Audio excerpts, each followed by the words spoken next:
Hospitals in Gaza say 8 Palestinians have been killed by Israeli fire at a humanitarian foundation distribution site this morning as people continue to search for food.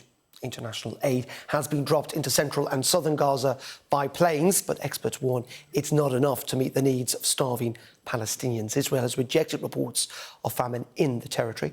Well, earlier I spoke to Caroline Willemen, who is a project coordinator in Gaza for the charity Médecins Sans Frontières.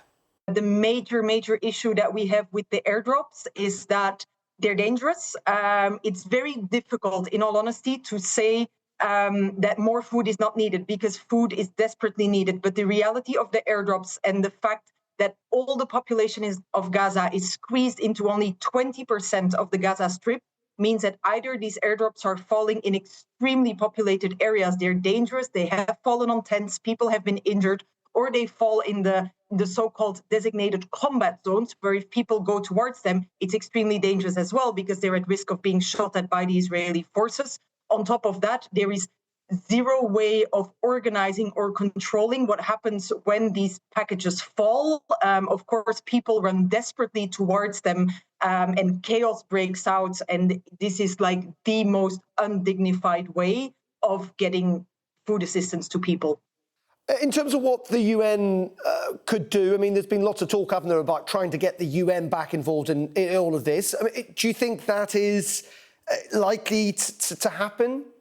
Of course, what we are now also seeing is that even when the UN trucks entered, because the situation is by now so desperate, many of the trucks are getting looted, if not all of them. We see many wounded coming from the sites where the trucks enter.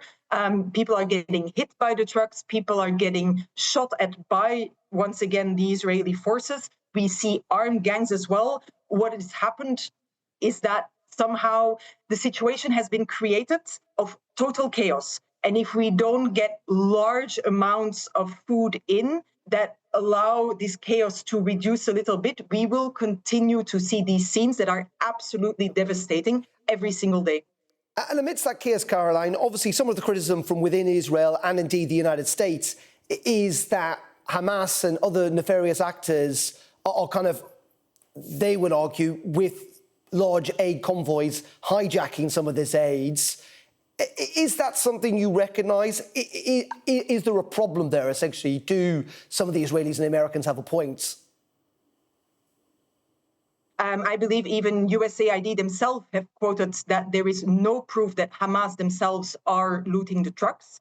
There are definitely armed gangs. I have absolutely no way of identifying who they are.